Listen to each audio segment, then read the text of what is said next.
Mads Mikkelsen is not your typical movie star. He didn't start acting until his 30s and didn't break out in Hollywood until he was 40. While most actors would have cashed in on the success of Casino Royale, instead, he turned down roles that didn't interest him and chose the ones that pushed him further, like Valhalla Rising, A Royal Affair, and The Hunt. It wasn't about building a brand, it was about chasing the next great part. But when you're that good, Hollywood doesn't let you stay away for long. Over time, Mikkelsen became a go-to actor for everything. Marvel, Star Wars, Indiana Jones, Fantastic Beasts. He led Hannibal, gave one of the best video game performances in Death Stranding, and still always returned to Danish cinema. Almost like Hollywood was funding the roles he was passionate about. This is the story of an actor that was too cool for Hollywood. Someone who dipped in and out of the system and still became a fan favorite. This is Mads Mikkelsen. Mikkelsen didn't grow up dreaming of Hollywood. He didn't even start acting until his 30s, and even then, he made no career plans. He once said he approached every role like it could be the best film ever made, just focusing on one at a time and living in the moment. Born in Copenhagen in 1965, Mikkelsen trained in gymnastics from a young age and aimed to go pro. But at 18, a choreographer spotted him and suggested that he try dance instead. He took the advice seriously, studying at a ballet academy in Gothenburg, Sweden, and later at the Martha Graham School in New York for 2 summers. He eventually returned to Denmark to join a contemporary ballet company, performing professionally for nearly a decade. He even met his future wife, choreographer Hanna Jacobsen, during this time. But while he loved dance, he said he was always more in love with the drama of dancing than the aesthetics. What he really wanted was to perform, following in the footsteps of his older brother Lars, who had started acting just a few years before him. After almost a decade of dancing, he enrolled in the Aarhus Theatre in 1996 at age 30. That same year, he landed his first film role, a supporting part in Pusher, a gritty Danish crime film by a then unknown Nicholas Winding Refn. While the film followed a desperate drug dealer with massive debt, it was Mikkelsen's intense magnetic performance as Tawny that stood out. Right down to the way he moved, you could tell this wasn't a typical first-time actor. The film became a cult hit and launched both Refn and Mikkelsen's careers. And early on, he learned a lesson or two about what not to be. On one of his first film sets, he watched a famous actor treat the crew like garbage. That moment stuck with him. He promised himself he'd always be kind on set, and he stuck to it. Years later, fans and coworkers still talk about how down-to-earth and easygoing he is. Throughout the late 90s and early 2000s, he kept building momentum in Denmark with films like Wild Side and Angels of the Night. In 1999, he re-teamed with Refn for Bleeder, playing a lonely video store clerk obsessed with movies. To prepare, he worked at an actual rental shop for weeks, even though he'd go on to be vocal against method acting throughout his career. He also told Refn that the character Lenny, based on Refn himself, couldn't be so cool and exciting, saying that Lenny can't be this cool because he is you and you are not cool. So the role was rewritten to be more awkward and introverted. His range started showing fast. In Flickering Lights, he played a gangster hiding out with his crew in a weirdly heartfelt dark comedy that was a hit in Denmark. In Open Hearts, he played a doctor who falls in love with the fiancé of a man he accidentally paralyzes. It was a devastating and intimate role that earned him international praise. But even with more attention, he kept choosing smaller, stranger roles at home over bigger ones abroad. At the same time, he was becoming a household name in Denmark. From 2000 to 2004, he starred in the hit police show Unit 1, playing one of the main investigators. It was a national phenomenon, and by the final season, 40% of the country was tuning in. He even won Best Actor on Danish television in 2002. Slowly but surely, he was becoming a star, just not in the way most actors do, not in any rush. In 2003, he leaned into his offbeat instincts again with The Green Butchers, playing a small-town butcher who accidentally becomes a cannibal. It's weird, hilarious, and he totally committed by shaving his head for the role. He hated the look so much he wore a hat throughout the entire shoot, and his wife made him keep it on in bed. She later called it her least favorite film of his just because of that haircut. He then got his first taste of Hollywood in 2004 with King Arthur, where he played Tristan, one of the Knights of the Round Table. The film underperformed, but it gave him a glimpse of blockbuster filmmaking and introduced him to Hugh Dancy, who would become important later. But Mikkelsen didn't stay long. He went back to Denmark and back to the role that started it all. And how did he get back to Denmark? Well, probably by flying, but if he knew about the sponsor of today's video, he may have been tempted to walk. Today's video is sponsored by Vessi, the makers of my new favorite shoe. I've been wearing Vessis all summer long, and they're not only stylish, they're also extremely comfortable, easy to slip on, and waterproof. Just look at how good they look here. Summer comes with many spontaneous escapes, hangouts, and the need for a shoe that is both versatile and suited towards any condition. For example, my daughter loves to run towards any splash pad or puddle she sees, and with Vessies, I don't have to worry about my socks getting wet when I run after her. This summer has also been ridiculously hot where I live, but I didn't have to worry about my feet getting all sweaty because Vessies are very breathable, which allows me to stay cool and feeling fresh. And with back to school right around the corner, you or your kids will need a shoe that suits the fast-paced lifestyle of a parent or child. And if you have kids, you know what I mean. Navigate crowded streets, patios, and surprise puddles in style with what might become your new favorite shoe, the Weekend Sneaker by Vessi. It comes in a variety of colors, so you'll for sure be able to find one that suits your style. From heat to summer storms, Vessi keeps your feet dry and your style on point. Click the link in the description or scan the QR code to grab your pair now at vessi.com/filmstack with 15% off your first order. With a 1-year warranty and worry-free 30-day returns, you're covered for every journey. So thank you Vessi for sponsoring this video. Pusher 2 shifted the spotlight entirely onto Tawny. He was no longer a side character. Tawny was now a volatile, broken man trying to escape his past and his abusive father. Mikkelsen's ability to make this violent thug feel fragile and human turned the film into one of the strongest performances of his early career, one that reviewed even better than the original. He followed that with Adam's Apples, a dark comedy where he played a cheerful priest tasked with mentoring a neo-Nazi. Then came 2006 where he starred in 4 films. Prague earned solid reviews, Exit was his first Swedish drama, and After the Wedding was an international hit. He plays a man running an orphanage in India who returns to Denmark for a wedding and uncovers a life-altering secret. It was devastating and restrained and became his first of 4 films nominated for Best Foreign Film at the Oscars. By 2006, Mikkelsen had quietly become one of Denmark's biggest actors. But outside of his home country, he was still a bit of a mystery. But that was all about to change, because his next role and final film of that year was his full introduction to the rest of the world. Casino Royale, Le Chiffre. Bond villains are always memorable, but Mikkelsen's go at one was our favorite of the Daniel Craig era. He plays a private banker to terrorist who enters a high-stakes poker game to win back money lost and maintains control of the criminal underworld. He got the role so easily that Daniel Craig once joked Mikkelsen must have slept with someone to get it. But the truth is, the producers had done their research. His Danish films already proved he could be intense, mysterious, and never overplay a scene. And that's exactly what Le Chiffre needed. It was classic, cool, controlled, and impossible to ignore. Le Chiffre felt dangerous not because he was loud, but because he wasn't. His composure, the way he studied Bond at the table, said everything. It was the perfect villain for this grounded reboot of the franchise, and Mikkelsen delivered. You changed your shirt, Mr. Bond. I hope our little game isn't causing you to perspire.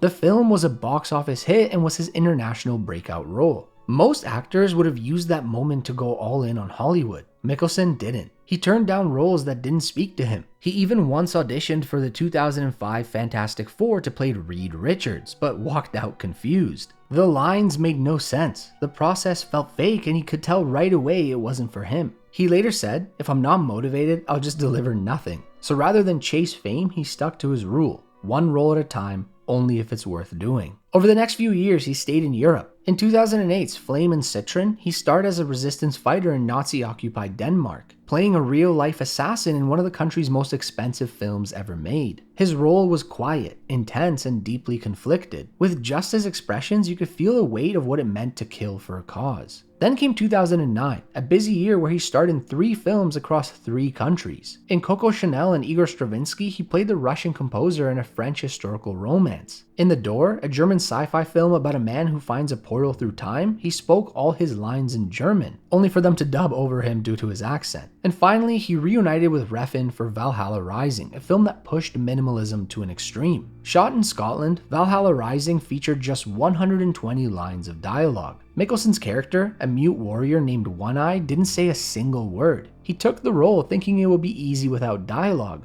Well, it wasn't. The physical demands and harsh shooting conditions made it brutal. But if there's one actor who can captivate you in silence, it's Mikkelsen. Critics said it felt less like watching a performance and more like witnessing a presence. The film itself was slow and experimental, but unforgettable. And then Hollywood called again in 2010. This time it was Clash of the Titans, where he played Draco, leader of the King's Guard. It was one of his most generic roles, CGI heavy, action-packed, and forgettable. But it did well at the box office even if critics tore it apart. In 2011, he showed up in The Three Musketeers as a bland villain, and this one did even worse. It felt like he was being wasted in these big budget films, so he did what he always did when he needed a challenge. He went home. And in 2012, everything changed. That year, he starred in 2 films that both got nominated for Best Foreign Film at the Oscars, a rare accomplishment that underlined where his best work truly came from. In A Royal Affair, he played a German physician who secretly influences the mentally unstable King of Denmark while falling in love with the Queen. The film had one of the largest budgets in Danish cinema, but it was the script that instantly pulled Mikkelsen in. He grounded the whole film with a quiet, commanding presence, and critics called him mesmerizing. But it was the hunt that may be the greatest performance of his career. In this film, he plays a kind kindergarten teacher whose life is destroyed when a young girl falsely accuses him of sexual abuse. What unfolds makes this kind of a horror film. There's no overacting, no desperate speeches, just a man unraveling as his world turns on him.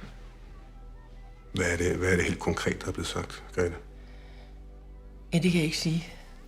Mikkelsen carries the entire film with his eyes, giving one of the best performances built entirely on restraint. It earned him Best Actor at Cannes and another Oscar nomination for Denmark. It's the kind of performance that made critics call him one of the best actors working today, regardless of language or country. If you only watch one film from this video, make it this one. This stretch of his career made one thing clear. He wasn't chasing Hollywood. He was just following his instincts, one role at a time. And more often than not, the best ones were back home. He'd already shown he could hold his own in a Bond film. Now he was showing something else, that he didn't need Hollywood to be great. If anything, it was the other way around. But Hollywood was finally starting to catch on, and this time it actually knew what to do with him.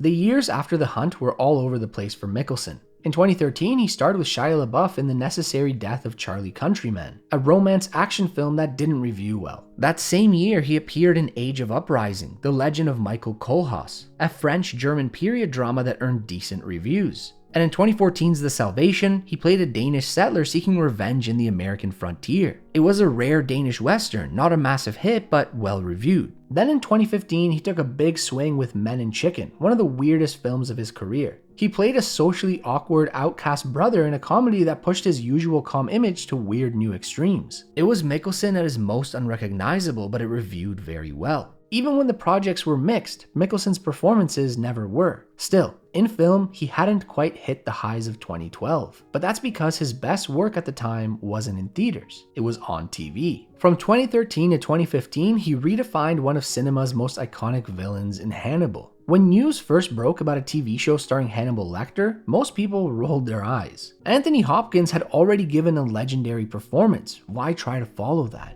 Mikkelsen was hesitant too. He said Hopkins' version was perfect, but showrunner Brian Fuller had something different in mind, an elegant, seductive Hannibal. And Hugh Dancy, who'd worked with Mikkelsen on King Arthur and was cast as the show's lead, personally recommended him. His approach didn't work right away. Early on, Mikkelsen tried a British accent that didn't work. Lawrence Fishburne had to pull him aside on set and tell him to take control of his scenes. Once he dropped the accent and found that screen presence he's known for, it clicked. Just keep it professional. Or we could socialize like adults. God forbid we become friendly. His Hannibal was unnervingly still, charming, terrifying, and unreadable. Critics praised him for doing the impossible, making a character that could stand alongside Hopkins without imitating him. And with such a focus on cooking in the show, Mikkelsen actually trained and prepared all the food on camera himself. The show lasted 3 seasons before being cancelled, but became a cult hit. And Mikkelsen's performance was often called the best part. He wasn't trying to outdo Hopkins, he made the role his own, and in doing so, helped Hannibal rise above the wave of mediocre IP cash grabs. It gave him a whole new fan base, especially in North America, and despite the growing fame, he stayed unfazed by it. In one interview, he said, "I have a strange but very nice gene. I forget I'm famous every time I step out the door. I think it's a healthy approach. This is a rare attitude for an actor." And with that renewed exposure and a memorable appearance in a Rihanna music video, Hollywood came knocking again, this time with bigger roles in major franchises. 2016 was one of the busiest years of his career. First, he joined the MCU in Doctor Strange as Caecilius, a former disciple of the Ancient One who becomes the film's main villain. The character was criticized as underwritten, but Mikkelsen made the most out of it. He performed most of his own stunts and loved the wire work. calling it his childhood dream of doing a kung fu type of movie. This made him the happiest person on set and a joy to be around. And although fans wished he'd played a more iconic villain in the MCU like Doctor Doom, many still appreciated what he brought to the role. That same year, he joined Star Wars in Rogue One as Galen Erso, the scientist forced to help design the Death Star. It was a small role but crucial, and Mikkelsen gave it a lot of emotional depth. With limited screen time, he conveyed a lifetime of regret that made his scenes very memorable. The pain of that loss is so overwhelming, I risk failing even now. It's just so hard not to think of you. Rogue One became a huge hit, and many fans still consider it the best Star Wars film of the Disney era. And with that, Mikkelsen became the first actor to appear in Bond, Marvel, and Star Wars. But instead of turning those hits into a franchise-focused career, he slipped right back out of the system again. In 2018's Arctic, he played a pilot stranded in the frozen wilderness, a role with almost no dialogue. It was shot in Iceland over 19 days, and Mikkelsen called it the most physically demanding shoot of his career. Like Valhalla Rising, it was a stripped-back performance, and critics praised his quiet presence again, even more this time. That same year, he had a supporting role in At Eternity's Gate, appearing alongside Willem Dafoe in a film about Van Gogh's final years. Then in 2019, he did something he'd never done before. No, not Polar, the Netflix assassin movie that critics shredded. I'm talking about Death Stranding. Directed by Hideo Kojima, Death Stranding was a cinematic post-apocalyptic game where players delivered packages across a fractured America. Kojima, a huge fan of international cinema, had built the game around a dream cast that included Norman Reedus, Lea Seydoux, and Guillermo del Toro, but he believed Mikkelsen was the best actor alive and wrote the role of Clifford specifically for him. The performance was eerie, emotional, and heartbreaking. Hard to describe without spoilers, but it elevated the entire game, easily being a level or two above the rest of the cast. I should never have put you in that prison.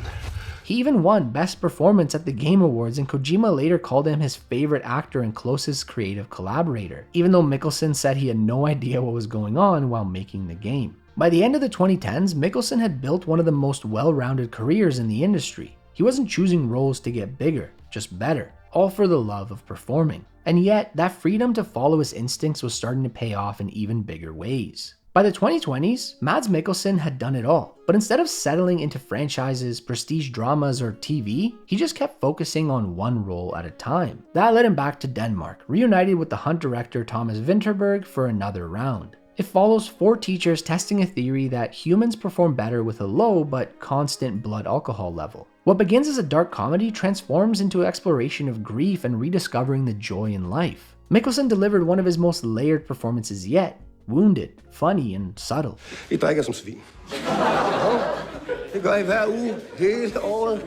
Rigtig mange genstande, og derfor skal jeg lige stille nogle spørgsmål her. Interestingly, despite the premise, no alcohol was consumed during filming. The cast carefully studied the effects of intoxication at each alcohol level to help portray their characters. The film also includes Mikkelsen's improvised, now iconic dance scene, tapping into his dance background. He was actually against the scene originally, thinking it was too cheesy and out of nowhere, but it worked. The film became an international hit, even winning the Best Foreign Film Oscar. That same year, he starred in Riders of Justice, a revenge-fueled dark comedy about a man who loses his wife in a suspicious train crash. It was his 5th collaboration with Anders Thomas Jensen, and it required him to pack on 14 pounds of muscle. But the real challenge was balancing the tone of the film. It was an entirely different performance from Another Round, but just as strong. The acclaim from both these films once again confirmed that his best work happened at home. This only became more true with his next visit to Hollywood. In 2021, he played the villain in Chaos Walking, a sci-fi flop that came and went. But in 2022, he stepped into one of the most controversial recastings at the time, replacing Johnny Depp as Grindelwald in Fantastic Beasts: The Secrets of Dumbledore. Most actors would have played it safe and mimicked Depp's version, not Mikkelsen, calling that creative suicide. He reinvented the character with a colder, more grounded performance.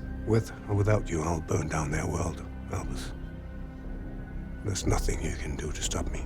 While the film underperformed, critics widely agreed that he was the highlight, bringing weight to the role that had been missing. In 2023, he joined yet another major franchise in Indiana Jones and the Dial of Destiny, playing Nazi scientist Jürgen Voller. It could have been a cartoonish villain, but Mikkelsen kept things grounded, even as the story leaned into spectacle. The film bombed hard at the box office, but Mikkelsen, another franchise, another paycheck, another respectable performance. To find his next acclaimed role, he headed back home. In The Promised Land, he played Ludvig Collin, a retired army captain in 1750s Denmark who sets out to cultivate uninhabitable land and claim a noble title. It's a classic Mikkelsen role. Proud, silent, with everything boiling just beneath the surface. The film was Denmark's Oscar submission and earned strong reviews, with many calling it his best work since The Hunt. His most recent role was in 2024's Mufasa, The Lion King, where he voiced the film's villain, Kyros. You'd think it would be easy since it was just voice work, but Mikkelsen was very nervous about one thing: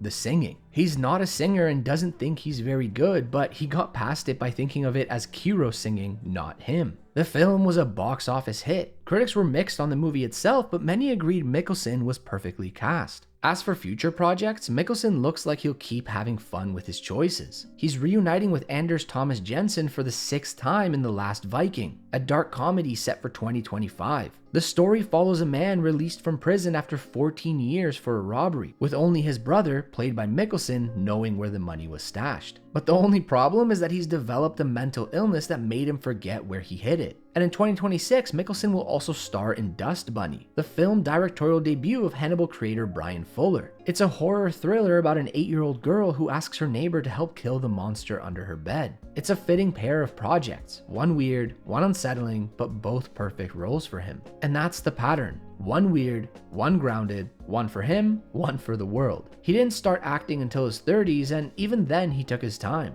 From mute warriors to drunk teachers, cannibal chefs to grieving fathers, he never chased fame, just the next great part. And whether it's a Danish indie or a billion-dollar franchise, he treats them all the same. That's why he became a fan favorite. He never played the game. Because when an actor's too cool for Hollywood, the system doesn't shape you. If anything, you end up shaping it. So there you have it, Mads Mikkelsen's career and all of his best films. What's your favorite role of his? Share your thoughts below. If you enjoyed the video, drop a like and subscribe. And check out our Patreon for some cool perks. But until next time, have a good one.